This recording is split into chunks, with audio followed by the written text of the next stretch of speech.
Este curso es embriología, histología bucodental. Vale decir, nos vamos a centrar en la histología y la embriología de la zona de la cabeza y cuello. Esta es una imagen que ustedes seguramente han visto en una serie de libros que ya han revisado en su quehacer universitario. Por lo tanto, no nos vamos a detener mucho en ello. Esta es la cavidad bucal. Ustedes pueden ver ahí, diferenciar labios, la zona vestibular, los dientes, la lengua, las amígdalas. Nosotros vamos a revisar, por ejemplo, labio, vamos a ver la histología del labio, zona externa, zona libre y zona interna, para ver que hay diferencias histológicas en ese epitelio. Vamos a revisar el paladar también, la histología, para ver que hay diferencias histológicas en el epitelio del paladar y en el tejido conjuntivo subepitelial. Vamos a revisar la embriología del labio superior, cómo se forma el labio superior, cómo se forma esta zona de aquí, que aquí hay una especie de triangulito, ¿ya? Y para acá hay un surco. Este paladar es paladar secundario, este es el paladar primario, que está asociado a los 4 dientes. Vamos a ver cómo se originan esas estructuras, de dónde provienen esas estructuras, ¿ya? Y obviamente las alteraciones que se pueden producir. La lengua, vamos a ver el epitelio y la lengua, las diferencias que hay en ella, el epitelio especializado que está en la lengua y las glándulas que están asociadas también a la lengua. Vamos a ver las mejillas, el epitelio y las mejillas, algunas glándulas, recuerden, hay glándulas salivales mayores y hay glándulas salivales menores. Las menores que están en la lengua, sublinguales, acá en las mejillas. Vamos a ver las amígdalas, también las vamos a revisar un poquito, la histología. La embriología la vamos a mencionar, de dónde salen estas amígdalas. De hecho, la cavidad bucal, tenemos que revisar la embriología de la cavidad bucal. Y finalmente, si ustedes se fijan, acá están los dientes, y estos dientes están montados sobre un hueso bien especial que es el hueso alveolar. Y ese hueso alveolar, a su vez, está inserto en un hueso mayor, ¿ya? Que también vamos a revisar el origen de esos huesos, ¿ya? Y las características histológicas de este hueso alveolar. Si uno cierra la boca, vamos a ver que acá tenemos nuestro labio. Si ustedes miran acá con cuidado, van a ver que el labio acá no fue capricho del pintor, sino que acá lo pintó, ¿se fijan? ¿Miren? De un color distinto al borde interno. Y eso quiere decir que el labio efectivamente tiene características histológicas distintas en el borde externo, en el borde libre o herbellón y en el borde interno, de características distintas, no solo a nivel epitelial, sino que a nivel del tejido conjuntivo subepitelial. Hay cositas distintas que son las que ustedes tienen que aprender para poder diferenciar en un preparado histológico, decir esto es labio y esto es el borde externo del labio o esto es el borde interno del labio y eso es así porque tienen esta y este conjunto de características. Luego, si ustedes se fijan, cuando se cierra la boca, se juntan los dos dientes y se genera una compartimentalización de nuestra cavidad bucal en una región vestibular y una región lingual. Vamos a tener entonces una zona hacia acá y otra zona hacia allá. Y acá tenemos que cada diente está asociado a este epitelio y ese epitelio de ahí es el epitelio de la encía y vamos a ver con más detalle luego que el epitelio de la encía tiene varias subdivisiones y zonas y diferenciaciones bien particulares. Bien, de acá está el otro motivo de estudio de este curso, el diente. Este es un esquema de un diente, ustedes lo conocen harto ya. Este diente tiene una corona, un cuello y una raíz. Lo que nosotros observamos cuando nos miramos al espejo y nos sonreímos es la corona clínica, pero por debajito hay una corona, que es la corona anatómica. Parte de esa corona anatómica está tapizada por este epitelio de aquí. Esto de aquí es la encía. Y esa zona de ahí es bien particular, porque esta zona de aquí de la encía tiene un epitelio que es distinto del epitelio que está acá. Y aquí en esta zona, que se ve un poquito distinto, si ustedes se fijan ahí se ve un poquito distinto, ahí, no sé si alcanzan a ver que se ve un poquito distinto el epitelio, esa zona de ahí, el epitelio es distinto, y se llama epitelio de unión, y ese epitelio está adherido al diente. El resto del epitelio no está adherido al diente, de este epitelio de la encía. Y acá tenemos nuestro diente, y nuestro diente vemos que tiene una estructura externa que es el esmalte, luego una estructura más interna que es la dentina, y luego tenemos una porción interna propiamente tal que es la pulpa. Y la pulpa se continúa hacia abajo y hay un poro acá, y la pulpa continúa hacia el tejido conectivo subyacente, es decir, en la pulpa están los vasos sanguíneos, están las terminales nerviosas. En la dentina no hay muchas cosas desde el punto de vista de histología. Hay un tejido dentinario que tiene una similitud con el tejido óseo y hay prolongaciones de una célula, que ya vamos a ver cómo se llama esa célula y cómo está ubicada esa célula, pero no hay mucha estructura. Y el esmalte es una estructura realmente inorgánica, solo es material inorgánico. Ustedes ven que acá penetra nuestro esmalte y se junta con esta zona externa de nuestro diente que está por fuera de la dentina, que se llama cemento. Y aquí hay una unión entre el esmalte y el cemento también, ¿ya? Que también tiene características distintas dependiendo de la persona. Ahora, si ustedes se fijan, el diente está, se podría decir que está levitando, está como flotando. No está directamente adherido al hueso, ¿ya? No es que el diente esté soldado en el hueso. El cemento del diente tiene una estructura similar al hueso, pero no está soldado directamente al hueso. ¿Por qué no está soldado directamente al hueso? Porque los autos no están las ruedas pegadas directamente en el auto, sino que hay todo un eje y un sistema de suspensión para que permita cierta libertad de movimiento, ¿cierto? Para que resista mejor las fuerzas de compresión y la fuerza de compresión no se pase directamente al hueso. Entonces vamos a tener un sistema de amortiguación que no solo amortigua, sino que además fija el diente y permite cierta movilidad del diente. Ustedes aprovechan eso se aprovechan de esa característica con los brackets, los frenillos, ¿ya? ¿Por qué razón? Porque resulta que nuestro diente está unido al hueso a través de una serie, ¿se fijan acá? Una serie de ligamentos. ¿Y esos ligamentos qué son? ¿Qué cosas de la histología, cuáles de esas cuestiones? ¿Se acuerdan? No es hueso, pero es tejido conectivo. ¿Qué tejido conectivo puede ser? ¿Qué elemento del tejido? No es un tejido conectivo propiamente nada, pero ¿qué elemento del tejido conectivo puede ser el que está ahí? ¿Se acuerdan del tejido conectivo que tenía? Células, fibra y matriz. Matriz, nada, matriz no puede ser. ¿Células? No, células no puede ser. Es una célula muscular y los dientes no. Nos queda que sean fibras. ¿Qué fibra podrían ser? Elásticas, reticulares o colágenas. Elásticas no, porque el diente estaría no. Colágenos. Y son efectivamente fibras de colágeno. Es puro colágeno que está acá. ¿Cuál es la gracia de este colágeno? El colágeno es como los tendones, es como los tendones, son fibras gruesas de colágeno tipo tendón.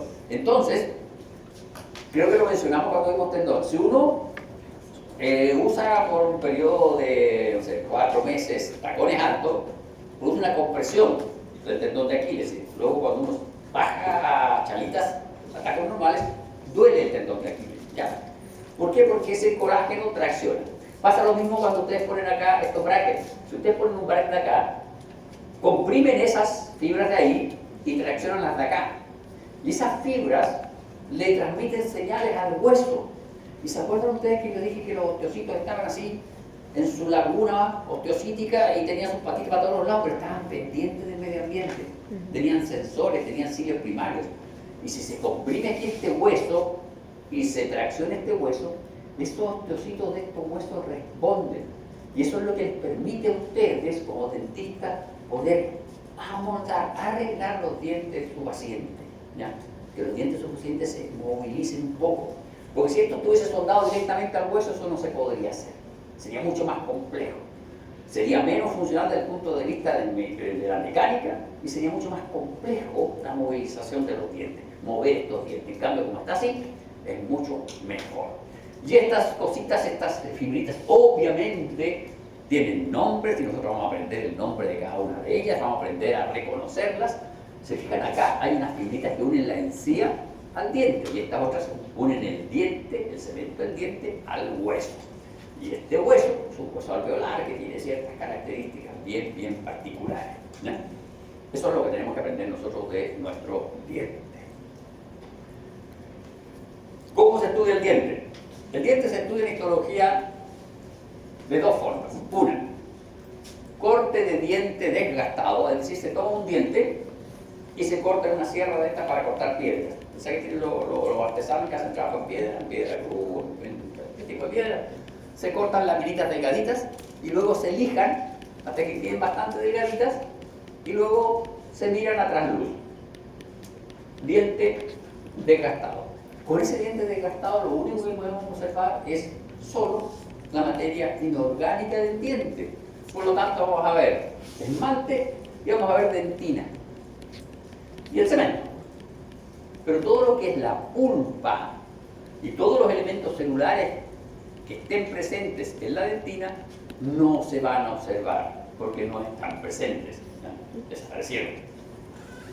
La otra forma de estudiar nuestro diente es descalcificándolo, quitándole el calcio, el mineral, pero hacia adulto. Y acá está nuestro diente descalcificado, teñido con hematoxilina eosina. Pero ¿qué pasa? Dijimos que la dentina tenía algo de material orgánico, ¿cierto? Dijimos que el esmalte no tenía nada orgánico. Miren, pulpa, dentina, nos robaron el esmalte. Entonces, dependiendo de lo que uno quiere estudiar, tiene que elegir la técnica histológica adecuada. Porque si yo quiero estudiar esmalte, no puedo desmineralizar mi diente, porque voy a perder el esmalte. ¿Ya?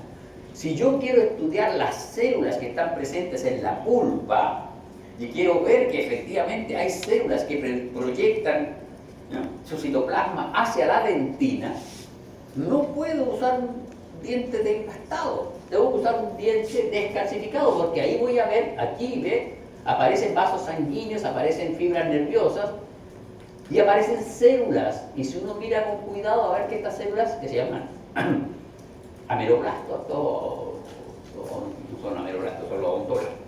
Estos odontoblastos de aquí proyectan hacia acá su citoplasma. Aquí hay celulitas, aquí hay vasos sanguíneos que yo puedo observar. Entonces, si yo quiero ver las células, los odontoblastos, tengo que usar un corte descalcificado. Si yo quiero estudiar el esmalte, tengo que estudiar un corte desgastado. Los ameloblastos, se me escaparon los ameloblastos. Los ameloblastos los puedo ver en alguno de estos dos cortes.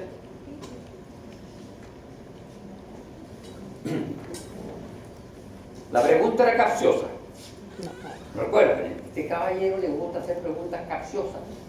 Ustedes tienen que, en estos, el ameloblasto, lo dijimos en la clase inicial, el ameloblasto es la célula que formó el esmalte, y esa célula se pierde cuando erupciona el diente. Es por eso que el esmalte no se renueva, se va perdiendo, se va gastándolo. Entonces, malamente, en estos vamos a ver los ameloblastos. Pero si lo quisiéramos ver, vamos a usar cortes descalcificados. Bien, otra forma de estudiar el diente es con microscopía electrónica. Y lo más recurrente es que se utilice microscopía electrónica de barrido, no de transmisión, de barrido. Y con microscopía electrónica de barrido ustedes pueden ver esto de aquí, diente con microscopía electrónica de barrido, ustedes pueden ver los constituyentes de la estructura dentaria. Acá tenemos una imagen de mayor aumento de un diente desgastado. Esto es el esmalte, esta es la dentina. ¿Por qué yo reconozco que esta es la dentina y este es el esmalte? Si ustedes se fijan, la dentina tiene estos túbulos, que son los túbulos dentinarios. Ahí adentro está la prolongación del odontoblasto. Y el esmalte tiene unas láminas que están dispuestas en este sentido. No sé si ustedes alcanzan a ver, hay un cierto estriado en ese sentido. Entonces, en el esmalte no se ven esta estructura de aspecto tubular. Entonces, esto me dice que esto es dentina y eso es esmalte. Bien, eso es la aproximación a cómo nosotros tenemos que estudiar nuestro diente. Vamos a ver ahora la embriología de todo esto. Y la embriología se hace referencia a el estudio del desarrollo embrionario. En estricto rigor, el desarrollo embrionario llega hasta las 9 semanas, pero los textos de embriología ven el estudio hasta el nacimiento, ¿no? Y básicamente la embriología acá la resumimos a lo que es desde el punto de vista estricto y va a iniciar con una proontogénesis, que tiene que ver con la gametogénesis. Ustedes en gametogénesis no vieron, parece que algo vieron en biología celular para ver mitosis y meiosis. Luego viene el periodo preembrionario, que es de la primera a la tercera semana. ¿Qué pasa en esa primera a tercera semana? Tenemos desarrollo de un cigoto, así se llama el óvulo fecundado, cigoto. Este cigoto se desarrolla, pero todavía no tiene características de, digamos, que se aproxime a lo que es un embrión humano. Es decir, es un conjunto de células sin forma. El embrión humano tiene una forma cilíndrica. Desde la primera a la tercera semana, el cigoto es un conjunto de epitelios. De hecho, es una bicapa epitelial. Luego se transforma en una tricapa epitelial y empieza a hacer algunas transformaciones. Y luego tenemos el periodo embrionario que va de la cuarta a la octava semana. Y de la novena semana en adelante está el periodo fetal. Desde la novena hasta el parto es periodo fetal. Nosotros vamos a llegar hasta aquí, hasta la octava semana. ¿Por qué nos importa hasta la octava semana? Y no vamos a ver todo, vamos a ver solo la cabeza. Porque después de la octava semana ya dejan de formarse estas estructuras. Tenemos un feto. Y la etapa fetal es la maduración de los órganos. En la etapa embrionaria se forman los órganos y la estructura. No los órganos propiamente tal, pero se forman los esbozos de los futuros órganos. La cara más o menos se forma entre la quinta y la séptima semana. ¿Ya? Bien, entonces, la primera semana es la ovulación y la fecundación. La fecundación, ¿cuál es el objetivo de la fecundación? Restablecer el número diploide de cromosomas. ¿Por qué razón? Porque nuestros gametos, el ovocito y los espermatozoides tienen la mitad de los cromosomas, son haploides. Y tenemos que tener una célula diploide para que ésta pueda funcionar. Lo otro que ocurre con la fecundación es que se determina el sexo cromosómico del cigoto. Vale decir que si el espermatozoide tenía un cromosoma Y, el cigoto va a ser masculino. Y si tenía un cromosoma X, el cigoto va a ser femenino. ¿Ya? Se determina el sexo cromosómico. Es decir, va a ser un cigoto XY o va a ser un cigoto XX. Y luego se inicia la segmentación. Pero hay otro detalle interesante de la fecundación. Y la fecundación lo que permite también es que el ovocito se active. ¿Qué significa esto que el ovocito se active? Que el ovocito termine su segunda división meiótica. Si el ovocito no es fecundado, el ovocito no vive más allá de 48 horas. ¿Ya? ¿Por qué razón? Porque necesita ser fecundado para terminar su segunda división meiótica. Si no, no la termina y involuciona. ¿Y qué consiste la segmentación? La segmentación consiste en una multiplicación celular, mitosis. ¿Mitosis bien especiales? Sí, son bien especiales esas mitosis de la segmentación. Y lo otro que ocurre en esta primera semana es que el cigoto es transportado hacia el útero y se implanta. Generalmente la fecundación ocurre a nivel de las trompas uterinas. Un útero es así. El útero de una mujer nulípara es más o menos el tamaño de su mano. Entonces ustedes ponen su mano así. Este es tu útero. El embrión se tiene que implantar más o menos en esta zona. Y aquí está la trompa uterina. Entonces el cigoto es fecundado aquí y tiene que migrar todo este camino hasta llegar acá. Si ustedes sacan la cuenta, son como 12 centímetros o 15 centímetros que tiene que migrar una estructura que es una célula. 15 centímetros para una célula es una maratón importante. ¿Ya? Y por eso que se demora como una semana en llegar. Se demora como 6 a 7 días en llegar. Y en esos 6 a 7 días se le va la primera semana y ocurre la segmentación y ocurre también otro fenómeno que se llama compactación, que vamos a revisar. Bien, acá tenemos primera semana. Acá tenemos nuestro ovocito que fue liberado día 14 del ciclo menstrual. Por cierto, voy a ser bien reduccionista para esto. Parto de la base de un ciclo establecido, 28 días. Esto nunca ocurre así y la ovulación nunca ocurre el día 14, pero bueno, nosotros estamos acá en una cosa teórica. Día 14, ovulación, ovocito. es un ovocito primario detenido en su segunda división meiótica. No es un ovocito secundario.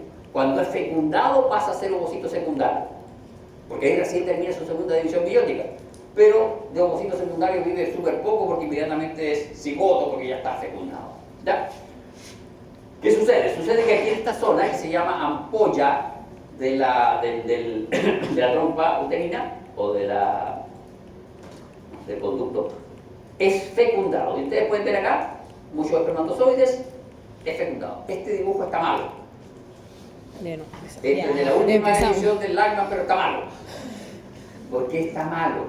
Porque el dibujante se emocionó y puso el espermatozoide con la colita. Y solo penetra el ADN del espermatozoide. ¿Ya?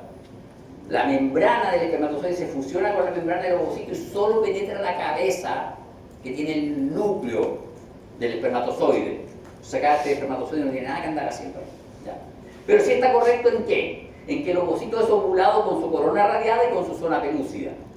Entonces los espermatozoides al llegar aquí tienen que atravesar la corona radiada, interaccionar con la zona pelúcida, fusionarse con la membrana del ovocito y penetrar solo el ADN del espermatozoide. Si se ocurre eso, comienza un periodo en donde el ovocito termina su segunda división meiótica y se forman los pronúcleos femenino y masculino. El pronúcleo femenino es el pronúcleo que tiene el ADN de la madre y el masculino es el pronúcleo que tiene el ADN del espermatozoide, del padre. Y luego ocurre, más o menos a las 30 horas, después de un día, ocurre la primera división meiótica. ¿Ya? Pero para que ocurra la primera división meiótica, la primera mitosis, pero para que ocurra la primera mitosis, primero tiene que haber una duplicación. ¿Y qué sucede? Que el ADN del padre y el ADN de la madre se duplican. Esos cromosomas que eran simples duplican y tienen dobles cromátidos. ¿Por qué razón? Porque si no lo hacen, cuando hagan su mitosis van a quedar haploides de nuevo. Entonces se duplican, se juntan en el ecuador y se produce la primera mitosis y tenemos las primeras dos células. Luego, estas células comienzan un periodo de segmentación en donde hay mitosis. Mitosis son bien reguladas estas mitosis, dependiendo del tipo de animalito que estemos estudiando. Las mitosis tienen una orientación X, etc. Nosotros no nos vamos a meter en eso. ¿En qué ocurre esta segmentación? En que hay un aumento del número de células, pero no hay un aumento del volumen del cigoto. ¿Por qué razón? Porque si ustedes se fijan, esto en rojo es la zona pelúcida. El cigoto no ha perdido su zona pelúcida. Seguido de eso, esta etapa de aquí se llama mórula. Estas son las mórulas. Seguido de eso empieza la compactación. ¿Qué es esto de la compactación? La compactación es básicamente la expresión de caderinas, ecaderinas. ¿Quién se acuerda de las ecaderinas? Oiga, no se acuerdan. Eran estas cosas. Emilia. Estas cosas que eran como de unión. Para que empecemos bien el semestre, pues, Emilia. Estas cosas que eran como de unión. Después la próxima semana, ya. Como que eran dentro de... Eran esas cosas que participaban en las uniones intercelulares, exactamente. Son proteínas extramembranas que participan en las uniones celulares. Entonces, ¿qué sucede? Sucede que estas células periféricas empiezan a expresar ecadherina y comienzan a haber uniones intercelulares. Lo que sigue es la expresión de acoporinas. Las acoporinas son, como su nombre lo sugiere, poros de agua. Son proteínas que se van a la membrana de la célula y comienzan a meter agua. Y como se comienza a meter agua al interior de este cigoto, de esta mórula, se empieza a llenar de agua y se compartimentaliza la mórula y se establece el blastocito o blastocisto. ¿Por qué? Porque tiene un blastocele, que es una cavidad, ¿ya? Y las células externas que tenían caderinas se quedan pegadas y las células internas que no tenían caderinas se quedan como flotando. Y tenemos la primera segmentación de células. Vamos a tener unas células trofoblásticas y vamos a tener unas células embrionarias, ¿ya? Y más o menos el día 7-8 se implanta. Bien, que acá está la primera fase. Nuestro espermatozoide penetra. Esta cosa estamos tirando, ahí estamos tirando. Ya. Esto lo revisamos entonces. Penetra la corona radiada, hace contacto con la zona pelúcida. En la zona pelúcida están las proteínas ZP1, ZP2 y ZP3 y estas interaccionan con las proteínas de membrana del espermatozoide y generan una reacción que se llama reacción acrosomal. ¿En qué consiste esa reacción acrosomal? Que se libera una serie de gránulos a este espacio perivitelino y eso modifica la zona pelúcida y se produce inmediato bloqueo de la zona pelúcida. No hay más espermatozoides, no puede penetrar más espermatozoides. Penetró este y se bloquea la zona pelúcida y no hay penetración de más espermatozoides. ¿Por qué razón? Porque si penetra otro espermatozoide vamos a tener duplicado material genético y se va a estropear el cigoto, ¿no? Ocurrido eso, se activa el ovocito y se produce la segunda división meiótica, se expulsa el segundo cuerpo polar, que es lo que está acá. Y luego tenemos los dos pronúcleos, pronúcleo femenino y masculino, y tenemos los dos cuerpos polares. Aquí había un solo cuerpo polar, acá tenemos los dos cuerpos polares. Se produce la primera división mitótica y vamos a tener nuestras dos primeras células de nuestro cigoto, ¿ya? Y ahí ya obviamente se llama cigoto, y este cigoto tiene una característica genética distinta de la madre y del padre, ¿ya? Es distinto, genéticamente es distinto. Y esto es la fase bicelular a las 30 horas. A las 40 horas hay multiplicación de células y a los 4 días tenemos nuestra módula, pero a los 4 días también ocurre la expresión de E-cadeninas, entonces ocurre una compactación y las células externas se van a unir y van a adquirir características de células epiteliales y las internas no van a unirse y van a adquirir características de células de tipo mesenquimática, van a ser más redonditas, ¿ya? Y entonces la segmentación es una serie de divisiones mitóticas que aumenta el número de células, pero no el volumen del cigoto. ¿Por qué no se puede aumentar el número del cigoto? Porque el cigoto tiene su zona pelúcida, ¿ya? Y la compactación, esto ocurre alrededor del tercer día, aquí, en este límite. Y es la aparición de estas uniones intercelulares en donde se generan dos poblaciones de células, las externas y las internas. Seguido de la compactación empieza la expresión de acoporinas acá, en este borde, y comienza a penetrar agua hacia el interior de nuestro blastocito, o sea, de nuestro cigota, para que se transforme en un blastocito. Y esta penetración de agua se denomina cavitación. Entonces se produce el ingreso de agua, y como estas células tienen uniones intercelulares, permanecen unidas, pero las del interior no pueden permanecer unidas y terminan todas formando una masa celular interna en un polo del embrión. Entonces pasaron dos cosas ya. Tenemos, se subdividieron los trabajos. Estas células externas van a formar membranas anexas y estas células internas van a denominarse embrioblasto, porque ellas van a ser las que van a originar el embrión, ¿ya?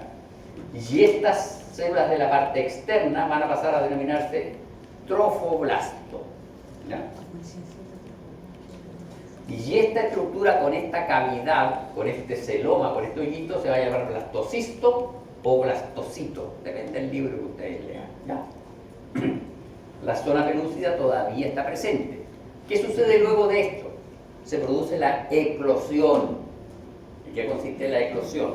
En que estas células del trofoblasto empiezan a sintetizar algunas enzimas que digieren la zona pelúcida y el blastocisto sale de la zona pelúcida y queda libre. Al quedar libre, estas células del trofoblasto empiezan a expresar receptores de tipo selectinas y se adhieren al epitelio de revestimiento del endometrio. Si no se sale de la zona pelúcida, no se puede unir al endometrio, ¿ya? Si no hay expresión de selectinas, tampoco se puede unir al endometrio y no hay implantación. Son todos los fallos que pueden ocurrir por implantación. ¿Qué otro fenómeno puede impedir la implantación? La presencia de un DIU. Un DIU es un dispositivo intrauterino.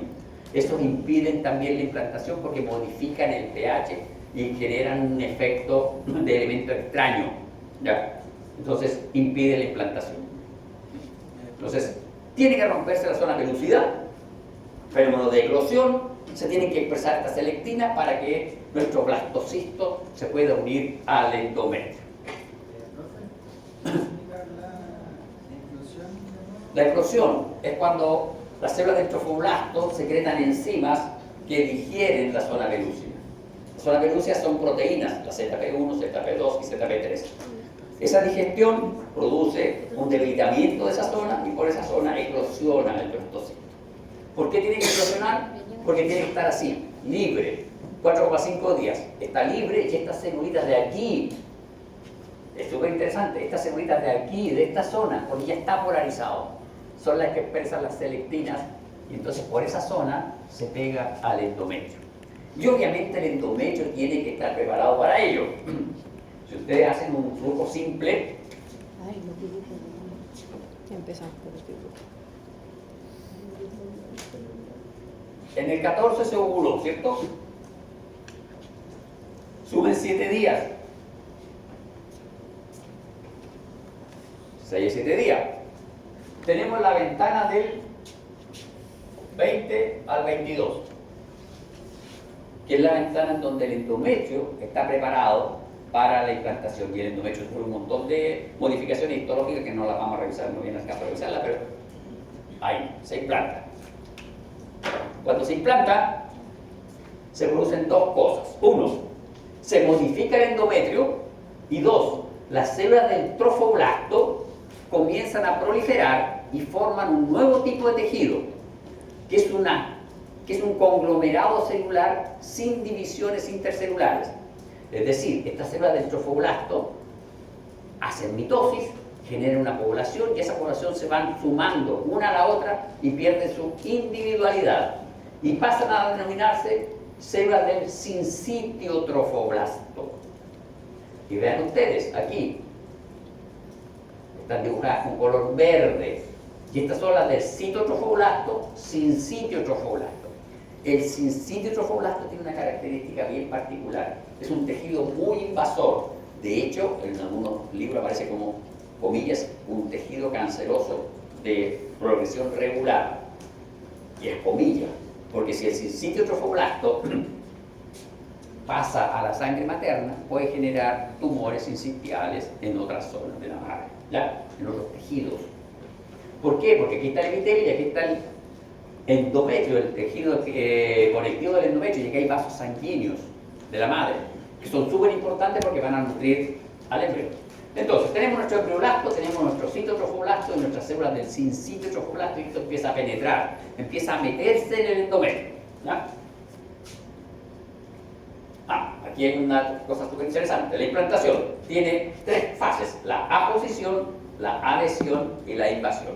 La aposición se da por el reconocimiento de estas selectinas, luego estas selectinas interaccionan con otros receptores, se unen y luego comienza la penetración e invasión a través del sincitio trofoblasto, ¿ya? Y acá tenemos nuestro embrión, 7,5 días, está acá. ¿Y qué sucedió? Vean, el sincitio trofoblasto, ¿se dan cuenta?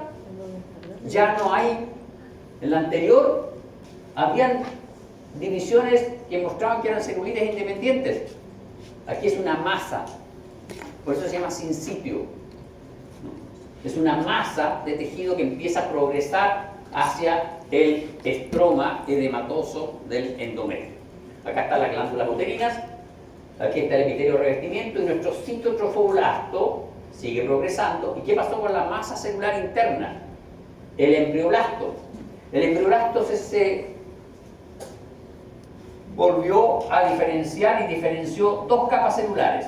Una capa celular de células cúbicas altas, que es el epiblasto, y una capa celular de células cúbicas bajas, que es el hipoblasto. Sucede, avanzadito 7 días, 8 días, que el epiblasto vuelve a hacer otro cambio y prolifera y genera una pequeña cavidad acá. Y esa pequeña cavidad es la futura cavidad amniótica. En esa cavidad, en esa lagunita pequeñita que se forma más o menos entre los 7 y los 8 días, va a terminar nadando el embrión.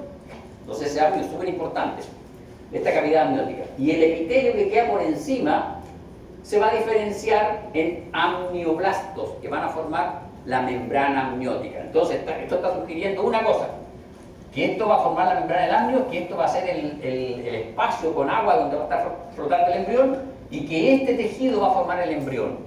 Este tejido de acá abajo no forma nada. El hipoblasto no forma nada. Este tejido. El epiblasto es el que forma todo el embrión. Este es un embrión bilaminar. Y acá hay una visión, esta es la otra que cambié. Sí, me igual. La cambié porque esta es como 3D, tiene un efecto 3D. Esto que teníamos aquí está ahí. ¿Se fijan? Está el endometrio, está en la glándula endometrial, están los vasos sanguíneos endometriales. Y acá está nuestro embrión bilaminar. Epiblasto, hipoblasto, amnios, amnioblasto. Está formando la cavidad amniótica. Y acá abajo, este hipoblasto proliferó y formó otro saquito. Que este es el saco vitelino primitivo. Nosotros no somos gallinas, por lo tanto no tenemos vitelo. Nuestro saco vitelino funciona un poquito, un ratito, después desaparece. ¿Ya?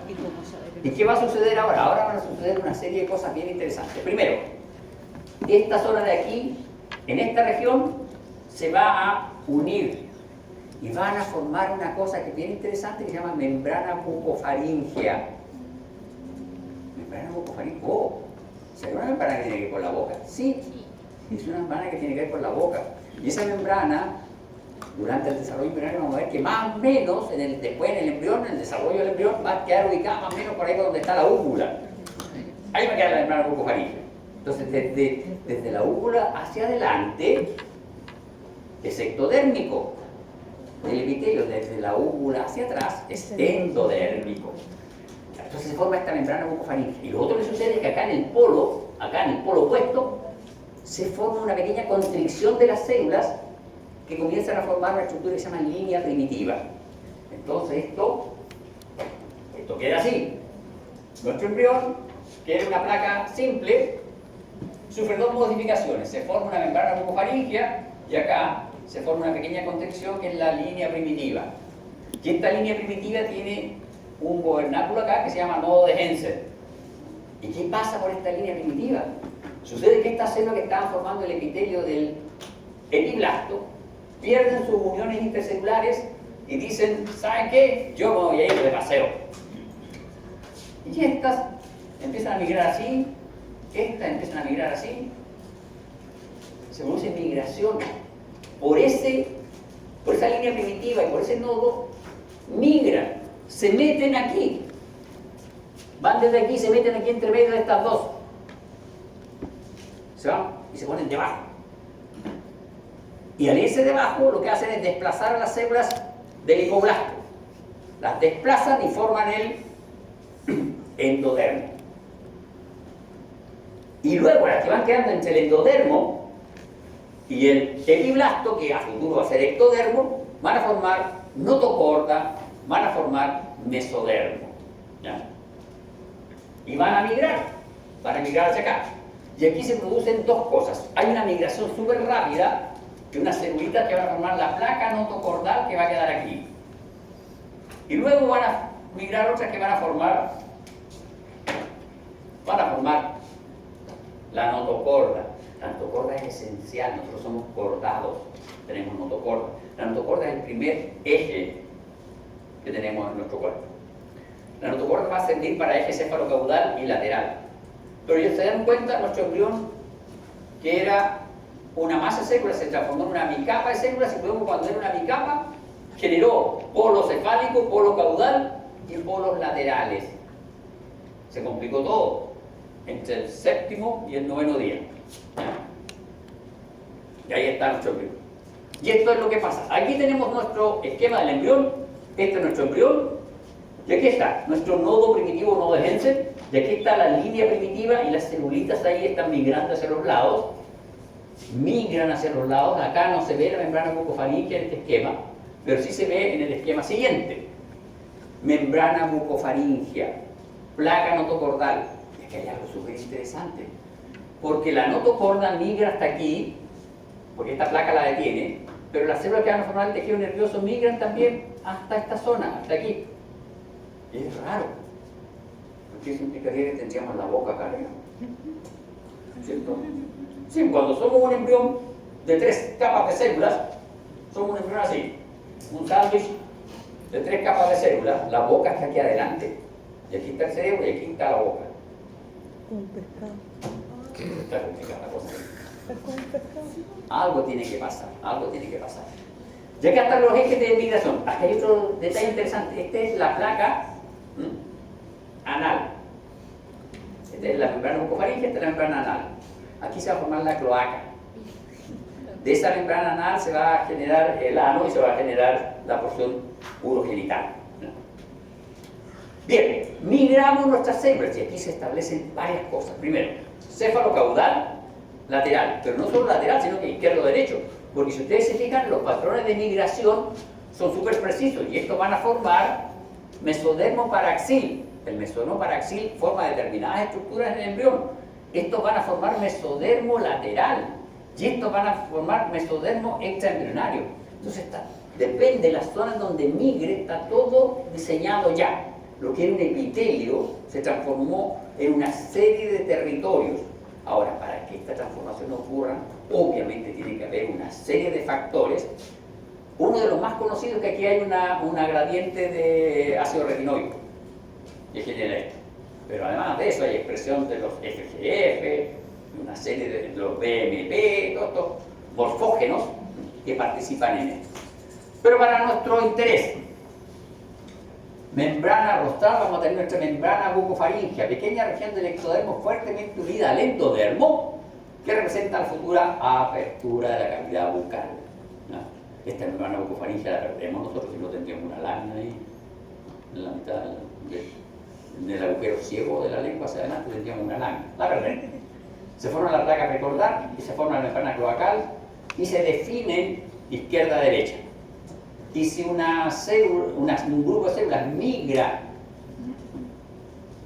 al lado contrario, se produce inversión de los órganos.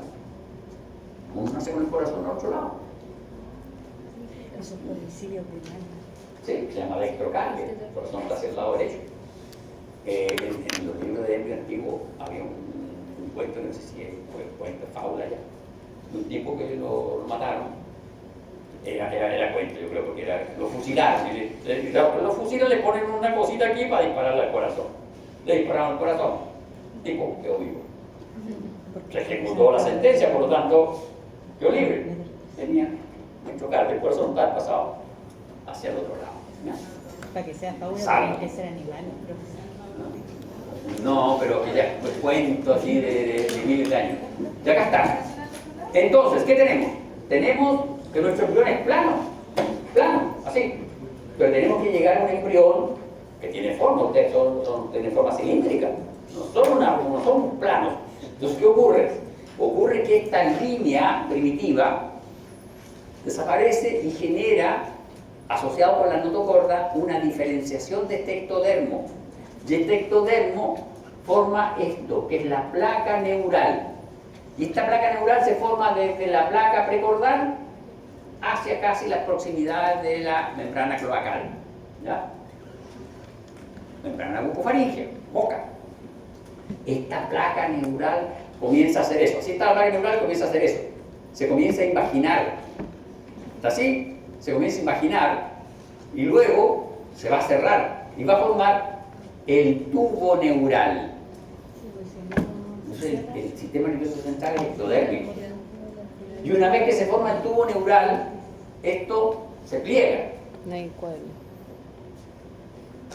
Estamos todos pegados porque no busca alguien que nos toque. Y les dije que tienen que traer cuadernos, ¿no?